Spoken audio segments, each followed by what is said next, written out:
Hi viewers, India's largest digital media network Suman టీవీకి స్వాగతం. ప్రస్తుతం మనతో ఉన్నారు motivational speaker and language trainer Vijaya Bangaru Amma. అమ్మ నమస్తే. నమస్తే. అమ్మ, కొంతమంది ఎలా ఉంటారంటే ప్రతిదానికి నన్ను నేను ప్రూవ్ చేసుకోవాలి. నిన్ను నువ్వు ప్రూవ్ చేసుకుంటూ పోతే లైఫ్ టైం అంతా నీకు దీనికే సరిపోతుంది. నువ్వు లైఫ్ లో ఏం సాధిస్తావు అనేది ఒక పెద్ద క్వశ్చన్ అయితే ప్రతి ఒక్కరికి మనం సంజాయిషి చెప్పుకోవాల్సిన అవసరం కూడా లేదు అని నా ఫీలింగ్ అనమాట. ఎవరికి ఇబ్బంది పెట్టనప్పుడు నువ్వు ఎవరికి సంజాయిషి చెప్పుకోవాల్సిన అవసరం లేదు. సో మనకు విలువ లేని చోట, మనకు రెస్పెక్ట్ ఇవ్వని చోట మనం ప్రూవ్ చేసుకోవడం అవసరమా? అస్సలు అవసరం లేదండి. ఒకటి చెప్పిన, మనకు ఇష్టం లేని చోట మనని అవమానించే వాళ్ళ దగ్గర ఎంత తక్కువ టైం ఉంటే అంత మంచిది. ఓకే, ఎంత కానీ మనని ఎవరైతే కేర్ చేయరో వాళ్ళ గురించి మనం ఎక్కువ, మనని ఎవరైతే లెక్క చేయరో వాళ్ళని మనం లెక్క పెట్టుకుంటాం. ఇదేంటి నాతో మాట్లాడటం లేదు, ఏమైంది, వాళ్ళ గురించి ఆలోచిస్తామన్నమాట.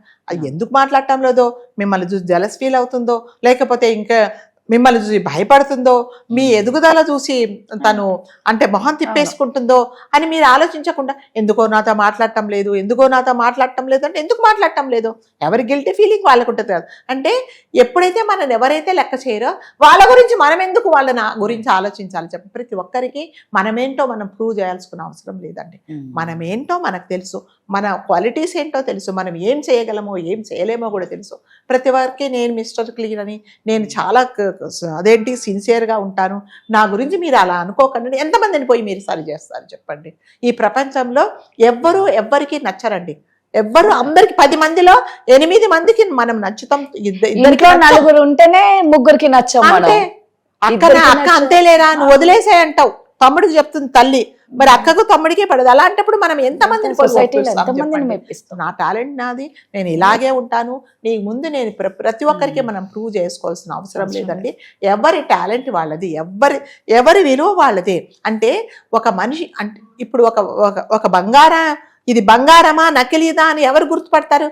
ఒక కంసాలి వాడి దగ్గరికి వెళ్తేనే అమ్మా ఇది నువ్వు భ్రమపడుతున్నావు, ఇది ఆర్టిఫిషియల్, ఇది బంగారం అన్న. అట్లాగే మన విలువ ఎవరికి తెలుస్తుంది అంటే వాడు నిజంగా సిన్సియర్గా ఉండి అతనికి కూడా అలాంటి క్వాలిటీస్ ఉన్నప్పుడు మాత్రమే మన విలువ అనేది గుర్తుపడతారు. నేను ఒకటి చెప్తాను. ఒక తల్లి తండ్రి ఒక పెద్ద ఆయన ఉంటారు, వాళ్ళ అబ్బాయికి చెప్తాడు, ఒక 100 సంవత్సరాల నుంచి ఇది మా తరతరాలుగా ఒక వాచ్ ఉంది, ఈ వాచ్ మా నాన్నగారు నాకు ఇచ్చారు, మా నాన్నగారు వాళ్ళ తాతగారు ఆయనకి ఇచ్చారు, ఇది మంచి వాచ్ నాన్న, ఇది వెళ్ళి మార్కెట్లో ఎంత ఉందో రేటు కనుక్కొని రా అని చెప్తాడు. సో అతను ఏం చేస్తాడంటే ఆ కుర్రోడు తీసుకెళ్ళి ఈ పాత వాచ్ ఏంటి నాన్న, ఈ కాలంలో ఎవరు వాడుతున్నారు, అయినా కూడా కనుక్కొని రా నాన్న, ఇది 2 సంవత్సరాలది కదా అంటే ఒక మామూలు షాప్కి వెళ్తే ఈ వాచ్కి 500 కంటే రాదు అని చెప్తాడు. ఓకే, అంటే ఆ విలువ కట్టే అతనికి తెలియదు. ఓకే, సెకండ్ టైం వెళ్తాడు, నాన్న ఇది 500 నేను ముందే చెప్పాను, అది కాదు నాన్న నేను ఇంకొక షాప్కి వెళ్ళిరా అని చెప్తాడు. సరే ఒక మ్యూజియంకి వెళ్ళిరా అని చెప్తాడు. మ్యూజియంలో చూస్తారు, ఏదో చాలా పురాతనమైన వాచ్, దీనికి 5,000 వస్తాయి దీనికి అని చెప్తాడు అనమాట. చెప్తే చూసావా, అంటే విలువ అంటే మనిషిని ఆ విలువ కూడా తెలిసి ఉండాలా అంతే. అది సరే వచ్చిన తర్వాత అదేంటి మరి 500కి 5,000 వచ్చింది, ఏమో మరి తెలియదు నాన్న, ఇంకొక పంచే, ఇంకొక చోటికి వెళ్ళి నువ్వు ఒకసారి మంచి ఎక్స్పర్ట్ దగ్గరికి, అంటే కొన్ని షాపులో యాంటిక్ పీసెస్ అమ్ముతారండి, పాత వస్తువులు అమ్ముతారు, అక్కడికి వెళ్తే అబ్బా ఇట్లాంటి వాచెస్లు ఎక్కడ దొరుకుతాయి, ఎక్కడ, దీనికి 5 లక్షల రూపాయలు వస్తుంది అని చెప్తాడు.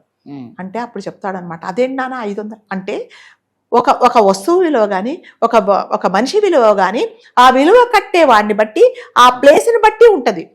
ఇప్పుడు 500 నుంచి 5 లక్షలు ఎందుకైంది అంటే ఆ వస్తువు విలువ మీరు ఐడెంటిఫై చేయాలంటే మీకు ఆ క్వాలిటీస్ ఉండాలి. అతను చాలా ఎక్స్పర్ట్ కాబట్టి అక్కడికి వెళ్ళినప్పుడు యాంటిక్ పీసెస్ అతనికి తెలుసు, ఇవి మళ్ళీ దొరకవు మనకి. అంటే కొన్ని షాపులు ఉంటాయండి, అందులో ఏంటంటే పాత వాచ్లు, పాత ఇవేవో అమ్ముతూ ఉంటారనమాట, లైట్స్ అవన్నీ, అవి ఎక్కడా దొరకవు, అవి నిజంగానే కాస్ట్లీ, పిచ్చివాటుగా ఉంటాయి కానీ చాలా కాస్ట్లీ ఉంటాయి. అట్లాగే ఇతను ఏం చేశాడంటే 5 lakhs అనేటప్పటికీ ఆ వస్తువు విలువ ఎక్కడ పెరిగింది, అతను ఇది చేశాడు కాబట్టి దాన్ని అంటే ఆ వస్తువును ఎవరైతే ఐడెంటిఫై చేస్తాడో, ఆ మనిషి విలువను ఎవరైతే ఐడెంటిఫై చేస్తాడో వాడు మాత్రమే మీలో అనేది కనుక్కుంటాడు. ప్రతి ఒక్కరికి మనం వెళ్ళి ప్రూవ్ చేయాల్సిన అవసరం లేదు. కాబట్టి అలాంటి వాళ్ళ మధ్యలో మనని ఎవరైతే అవమానపరుస్తున్నారో మనకి వీళ్ళు విలువ ఇవ్వనేది లేదంటే ఎంత తక్కువ వీలైతే అంత సమయం వాళ్ళ దగ్గర గలిపేసి మనం బయటకి తప్పనిసరి పరిస్థితులలో. అంతేగాని ప్రతి ఒక్కరికి వెళ్ళి నేను నేను ఇది నేను ఇది, నేను ఇది నేను నేను ఇది ఇది అంటే ఏం చేసుకుంటే చెప్తావు? ఏమొస్తుంది? అంటే వాడు ఒకటి ఫిక్స్ అయిపోయాడు.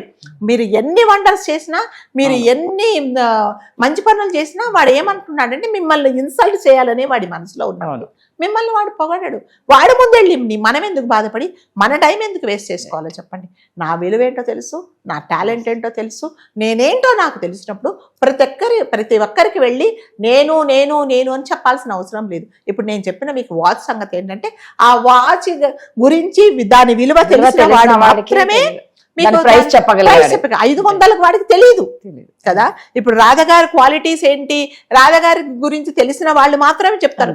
ఆమె ఏమో తెలియదండి నాకు అంటాడు, ఎందుకంటే తెలియదు, జీరో వాల్యూ అంటాడు. నాలాంటి దాన్ని అడిగితే నాకు తెలుసు ఏంటంటే ఆ అమ్మాయి ఒక జమ్మని నేను చెప్తాను, ఎందుకంటే నాకు తెలుసు. అంటే చెప్పే వాళ్ళని బట్టి కూడా ఉంటుందండి. అందుకని ఎప్పుడే కూడా మీరు ఎవరైనా సరే మనం ప్రతి ఒక్కరికి ప్రూవ్ చేసుకోవాల్సిన అవసరం లేదు. మన పనులేంటో మనమేంటో మనం చేసుకుంటూ వెళ్ళిపోవడమే. అంతేగాని ప్రతి ఒక్క దగ్గరికి వెళ్ళి నేను గొప్ప నన్ను పొగడం అంటే ఎవడు పొగడండి. నా పనేంటో నేను చేసుకుంటూ పోవాలి. కాబట్టి ఎవరైనా మనని అవమానించినా కూడా వాడికి ఒక ఇంటెన్షన్ ఉంటుందన్నమాట.